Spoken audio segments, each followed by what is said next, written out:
Um, I don't know if you know this or not. We're on Daniel chapter 4 tonight. Good stuff. Before we begin, I love telling stories because I feel like it sets the place, and it usually tells on me or my wife. Yeah, it's to me tonight, by the way. It's not you. So, yeah, yeah. uh, so, Daniel chapter 4 is very interesting, and it's pretty long, so I'm going to try. There's going to be portions I'm going to just really skim over, so bear with me. There's an importance and a direction we're going tonight, and let me explain that real quick in a story. I worked on a ranch when I was a teenager, okay?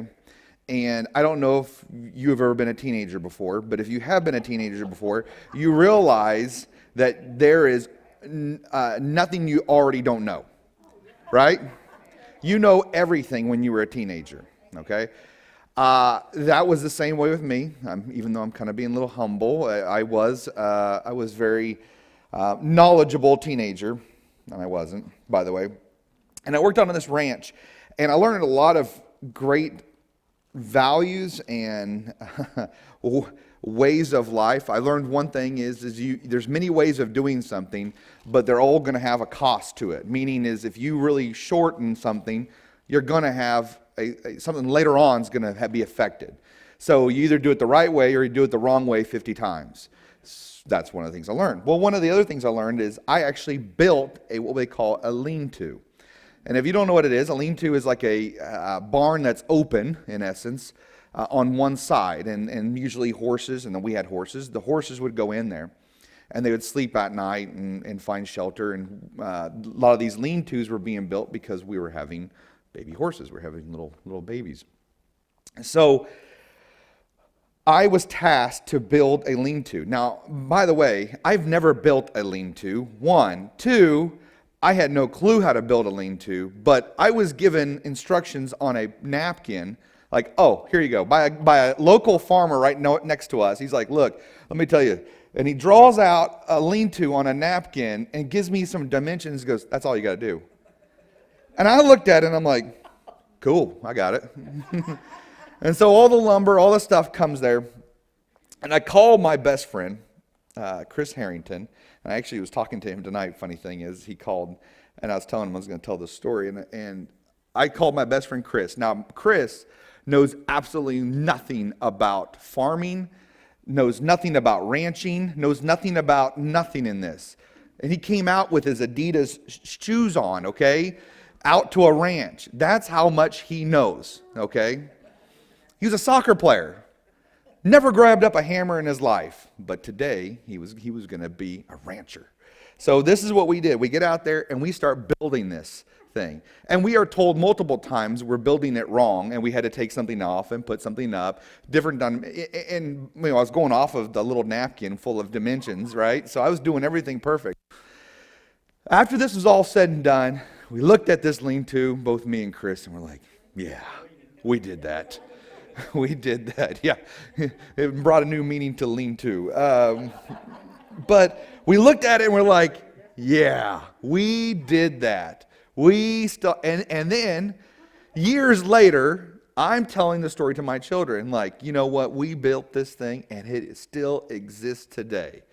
And I took much pride in this thing, right? I'm like, man, we did that. And I was like 16 years old, 17 years old.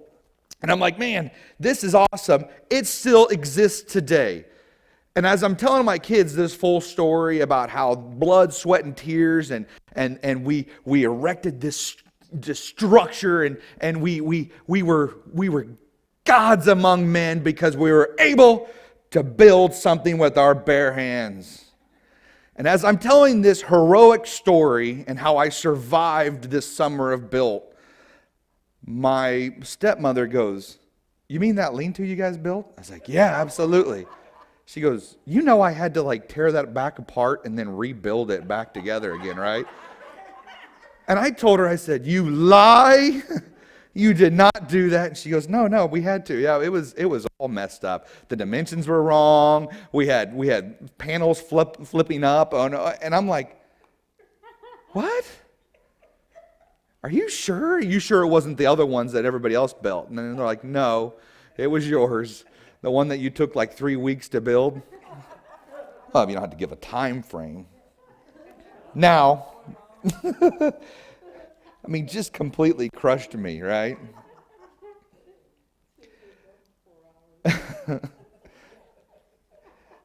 You know, it's funny about truth when it comes out. It really shows your faults, mistakes, and problems, right? And it usually, truth brings some sort of crushing on your own pride. And because to be honest with you, I thought by my own strength, my own power, my own wisdom, I created and it still stands, right? Not the case, of course. And it's interesting when we use that in my strength, in my power, my wisdom, my. And it's interesting what happens when you start using that terminology, my. I've talked about this before and preached about it before. When you start using that my, what starts happening? What starts breaking down? Everything, right? Everything starts breaking down. A lot of pride in that structure, and a lot of pride. So I want to pin that. I'm going to come back to that, and you'll see when we're talking in Daniel chapter 4 what pride does. But I also want to pin something else. I want to bring this up. I was listening to Pastor John MacArthur, and I would like to read a portion of his sermon. And I say this is because I really want to emphasize something here and give that direction. So this is a snippet, a little text out of John MacArthur's sermon. And he starts off by quoting, he goes, I have never heard one leader, world leader, state the real problem in this world. I assume they don't know it or that they are afraid to say it. The problem with this nation, the country, every nation, every leader, every ruler, every counselor, every committee, every assembly, every group that comes together, same problem, one problem. And he explains this in Romans 1:28. And because they did not think it worthwhile to acknowledge God. Now it goes on a little bit more, but he says that's the problem.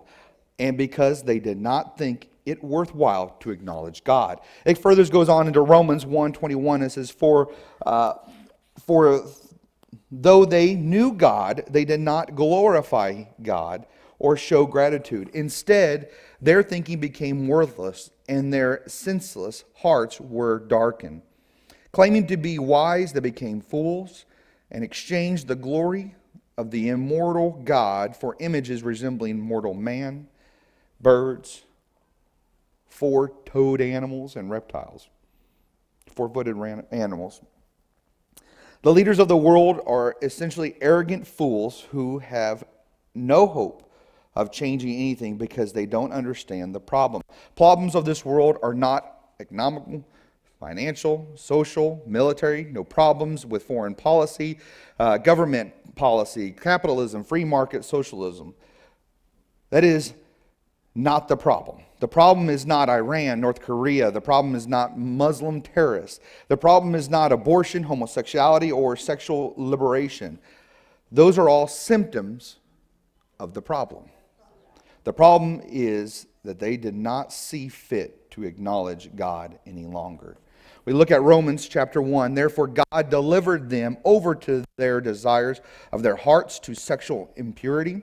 26, for the reason God delivered them over to the disgraceful passions. For this reason, God delivered them over the disgraceful passions. 29, they are filled with all unrighteousness, evil, greed, wickedness. They are filled with envy, murder, quarrels, deceit, and malice. They are gossipers, slanderers, God-haters, arrogant, proud, boastful, innovators of evil, disobedient to parents, senselessness, untrustworthy, unloving, and unmerciful. Although they know God's just sentence,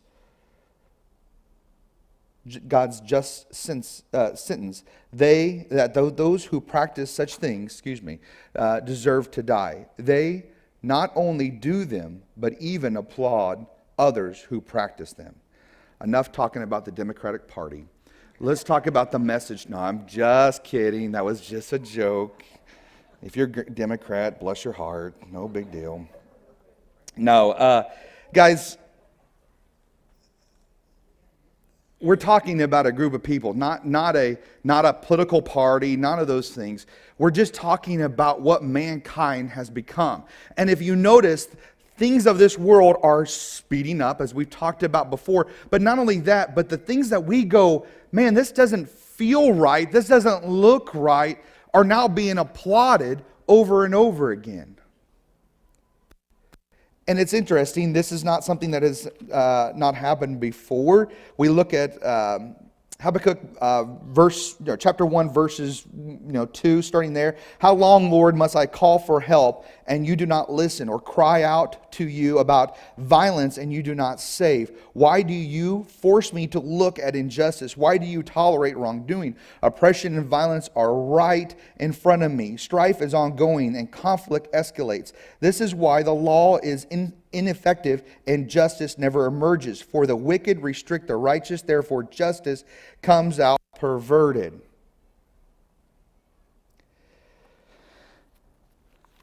With that all being said, this is where we come to tonight when we're looking at Daniel chapter 4. Now I want you to keep that in the back of your mind, the Habakkuk, and we're going to come back to that. But it is interesting to me when we look at this Babylonian king who saw the power of God, witnessed the power of God, experienced the power of God, and still was refusing.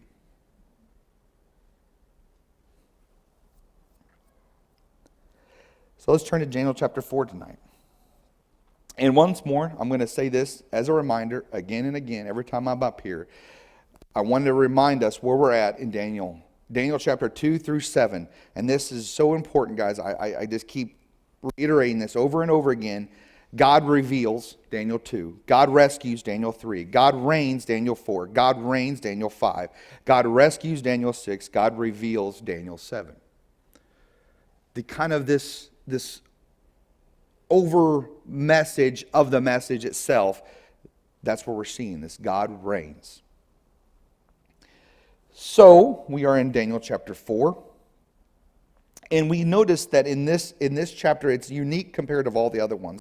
Because you have this kind of monologue, this almost like it seems to be like a letter that is being written. And it is. It's a letter being written to the whole world from the king of Babylon, which is the king of the whole world, lowercase king, of course.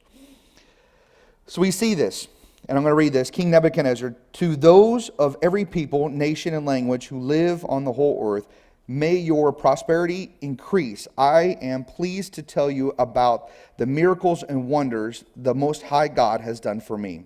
How great are his miracles and how mighty his wonders. His kingdom is an eternal kingdom, and his dominion is from generation to generation.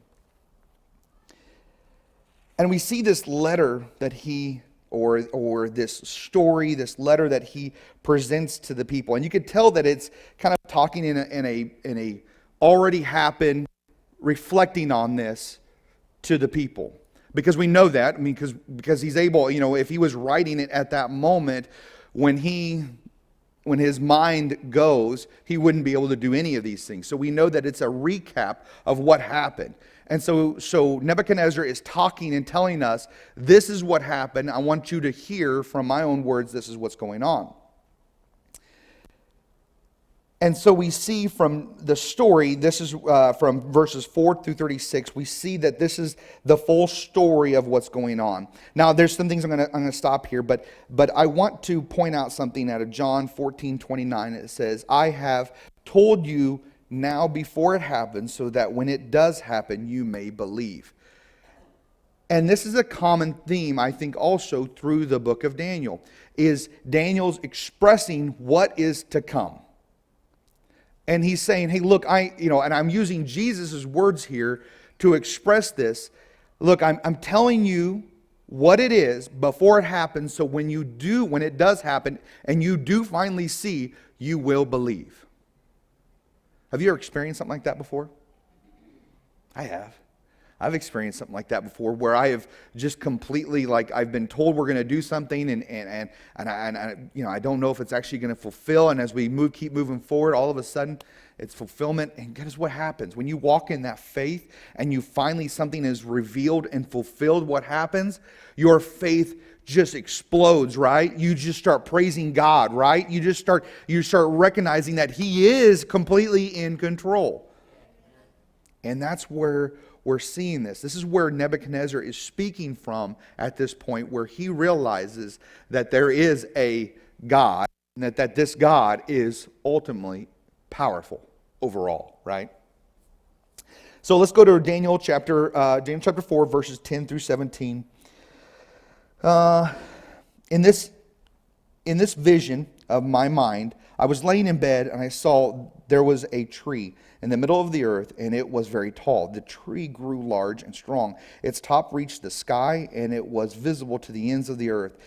Its leaves were beautiful, its fruit abundant, and on it was food for all. Wild animals found shelter under it, and birds of the sky lived in its branches, and every creature was fed from it. And he continues on. As I was laying in my bed, I also saw in the vision of my mind a watcher, a holy one, coming down from heaven. He called out loudly, "Cut down the tree and chop off its branches, strip off its leaves and scatter its fruit. Let the animals flee from under it, and the birds from its branches. But leave the stump with its roots in the ground, and with a band of iron and bronze around it in the tender grass of the field. Let him be drenched with dew from the sky, and share the plants of the earth with the animals. Let his mind be changed from that of a human, and let him be given the mind of an animal for 7 periods of time.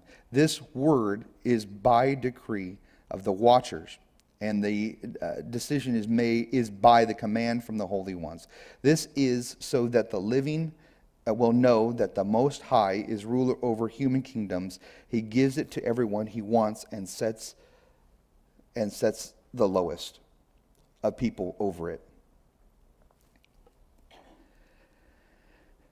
Now it's interesting, as we see this correlation back and forth, we see that this tree that was set apart, that was put in the middle, that everybody can see, it was large, it reached the sky, it was strong, the leaves were beautiful, the fruit abundant, food for all, the wild animals would shelter under it, the birds would make its home in its branches, every creature was fed from it.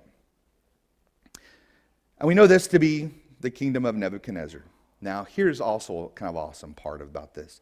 We know that this is what we kind of represent, a lot of the kingdom of God, too.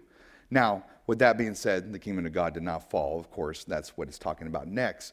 But it's interesting that this representation was what was given to him about his kingdom. But that kingdom was going to fall. Even though that great kingdom had all these wonderful things, and this great king had all these wonderful things, and everybody sheltered under him, it was the lack of knowledge in where this was coming from. Now, here's the cool part. Of course, you see all the fall of everything. Let him be drenched with dew of the sky. He'll have the mind of an animal. 7 periods of time. Chop the branches, strip the leaves, scatter its fruit. Animals will flee, birds will flee, and then this stump will be left. Now, with that all being said, then we see that Daniel is now time to give the interpretation. And I kind of laugh at this. And mind you, I don't have the greatest, kind of sick mind sometimes.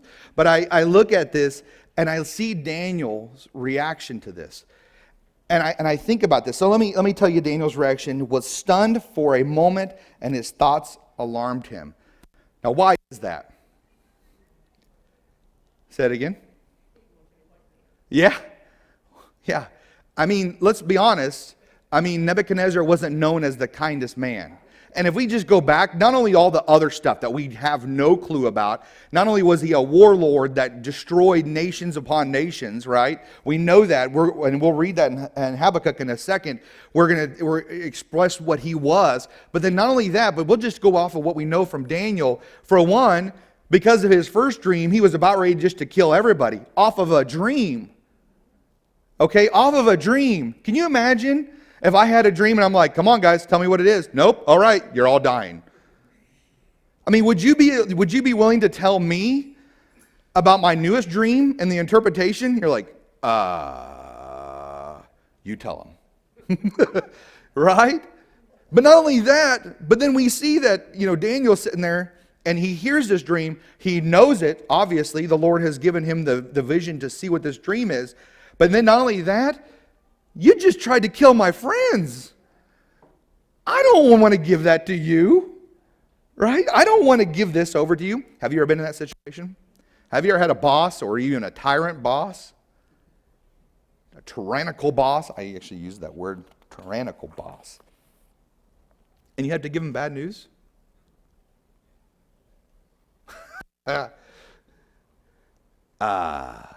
You tell him, Have you ever had to tell them that, hey, look, just to let you know, profits are down. Product has completely stopped because of a OSHA violation. And yeah, we're not doing well right now. Is that tyrannical boss going to be like, oh, yeah, that's right. God provides. It's going to be okay. No! That tyrannical boss is going to be like, what? Brah, and just destroying everything. You're fired. You're fired. You're fired. Right? That's what's going to more likely happen, of course. We end up really dancing around the process on how to give that information over, right? We start, it's kind of interesting about your dream, The dream itself, that's not how Daniel, of course, did, but I can imagine if I was doing there, didn't have the courage as Daniel did, I'd be like, your dream, it may be about you, it may not, don't worry about it. So Daniel gives this interpretation, right? Verse 24. Then King Nebuchadnezzar jumped up in alarm. Actually, that wasn't it. Oh. I'm sorry, I'm way off. I apologize. I was way, way, way off. Okay, verse 24, it says, this is the interpretation, your majesty, and this is the decree of the Most High that has been issued against my lord the king. You will be driven away from people to live with the wild animals. You will feed on grass like cattle and be drenched with dew from the sky for 7 periods of time until you acknowledge that the Most High is ruler over of human kingdoms, and he gives them to everyone he wants. Can you imagine if we saw that today, by the way? Just pointing this out. Can you imagine if our ruler, Joe Biden, started losing his mind? I'm sorry, that was not right. I apologize. I'm making this way too political. Here it is this.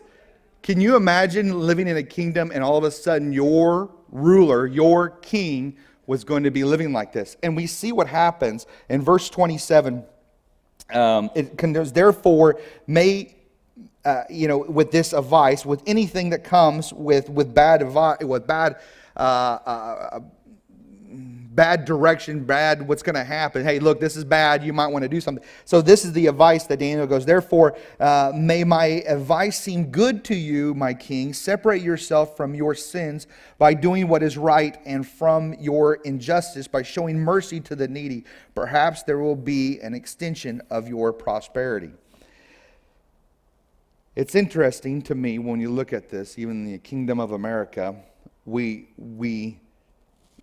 that happens, right? Something bad is going to happen. It depends on how we respond. Is it going to happen right now, or is it going to be prolonged? And throughout our time, we see that. Some things happen right away and some things are prolonged, but we know that it's going to happen. The housing crash of the market and everything else that happened in 2008, when all the market completely crashed, that was given and told about back when Reagan did all that stuff. When Reagan opened up the markets, sooner or later it was going to come to pass, that something was going to have to happen. And then as continued on, different leaders, different markets, different everything else, sooner or later, crash. Now, there was a time that it was going to crash and it stopped because it was prolonged until a certain other time period. And then it happened in 2008. Again, God's in control. But even with this warning that Daniel gave him, King Nebuchadnezzar walks right into his dream pretty much. And it was off of this. It says, all this happened to King Nebuchadnezzar at the end of the 12 months as he was walking on the roof of the royal palace in Babylon.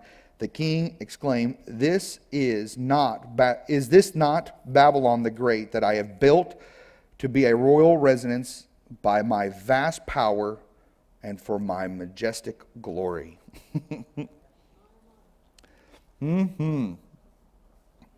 Now, let me remind you something back in Habakkuk. Let's go back to there, chapter 1, verse 5. It says, look at the nations. This is God answers him as he proclaims all this stuff and says, look at all this injustice. God answers him and says, look at the nations and observe. Be utterly astonished, for I am doing something in your days that you will not believe when you hear about it. Look, I am raising up the Chaldeans, which are the Babylonians, that bitter nation that marches across the earth's open spaces to seize territories not its own. They are fierce and terrifying. Their views of justice and sovereignty stem from themselves. Their horses are swifter than leopards and more fierce than wolves of the night. Their horsemen charge ahead. Their horsemen come from distant lands. They fly like eagles, swooping to devour. All of them come to do violence. Their faces are set in determination. They gather prisoners like sand. They mock kings and rulers are a joke to them. They laugh at every fortress and build siege ramps to capture it. They will sweep by like a wind and pass through. They are guilty. Guilty. Their strengths are their God. Now this is the kingdom that is there, but it establishes what God is doing.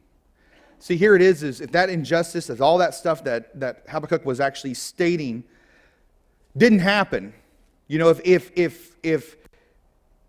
the nation, if the Israelite nation, the nation there changed and went back to its right ways, right? And if it rebuked, if they rebuked what was going on and went back to justice, went back to their laws, went back to their God, would the Babylonians be able to attack them? Would they be able to succeed? This is a question. Going back to our biblical history, when nations have come against Israel, the Israelites, and if God's hand was over them, was any nation that had more power over them, could they succeed? No. So this nation, this Israelite nation, was handed over to the Babylonians, right? And that's why this verse right here in back in Daniel 4:28, let's see, I'm just making sure that I'm getting this right. Really, 4:30 is this not Babylon the Great that I have built to be a royal resident of my vast power and my majestic glory? That is what Nebuchadnezzar was guilty of. He thought he built his nation. God gave him the nation. God handed it over to Nebuchadnezzar. Because we know that the God that we believe, the only way that something can be destroyed, taken over, is if God allows that to happen. If his hand is taken away for a moment.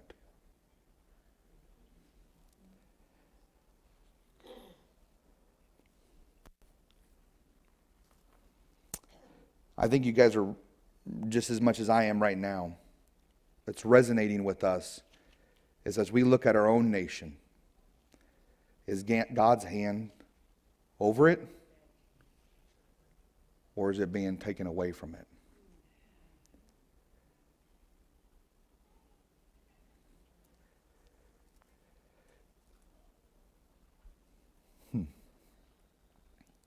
We see the fulfillment of this dream. At that moment, the message against Nebuchadnezzar was fulfilled.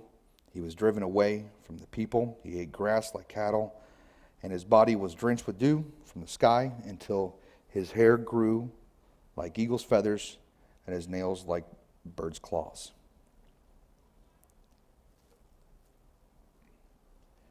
The fulfillment of the dream was done.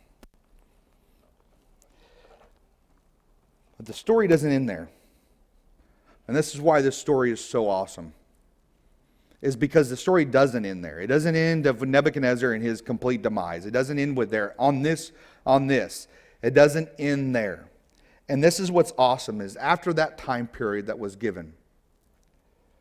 You see this here. But at the end of those days, I, Nebuchadnezzar, looked up to heaven, and my sanity returned to me. Then I praised the Most High and honored and glorified Him who lives forever. For His dominion is an everlasting dominion, and His kingdom is from generation to generation. All the inhabitants of the earth are counted as nothing, and He does what He wants with the army of heaven and His inhabitants of the earth. There is no one who can block His hand or say to Him that have you done? What have you done? At the time, my sanity returned to me, and my majesty and splendor returned to me for the glory of my kingdom. My advisors and my nobles sought me out. I was reestablished over the kingdom, and even more greatness came to me. Now I, Nebuchadnezzar, praise, exalt, and glorify the King of the heavens, because all His works are true, and His ways are just. He is able to humble those who walk in pride. I love, guys, I love it when God intervenes by people's voices. Not only through prayer, as Pastor Bob was praying, not only through Judy's message, but then a little voice comes up to me over to the side and tells me about when things are going bad. I always look and I always think, I need to keep God on the throne. And as I was about ready to come up here, this wonderful voice comes up to me and says that to me. And so my question is are we taking the Lord off the throne? And that's where I want to end it. That's where I want to end it right now. Is because this, guys, if you don't exalt God, you're going to go crazy, as Pastor Bob was telling me earlier. Are we taking God off the throne?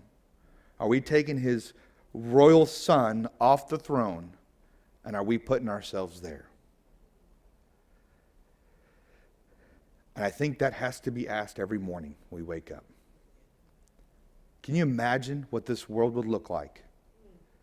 Is if every morning, every person that woke up asked, am I putting myself on the throne today, or am I putting God on the throne today? Can you imagine what that would look like if we all chose to put God on the throne today? And we did that every single day. Do you think how this church would look like? What this church would look like? Can you imagine what this city would look like? Can you imagine what this state would look like? Can you imagine what the United States would look like? Can you imagine what the world would look like if we kept God on the throne? Because we know that God reveals We know that God rescues, and we know that God reigns. Let us pray. Father, just thank you so much for this story of restoration. That we know that when we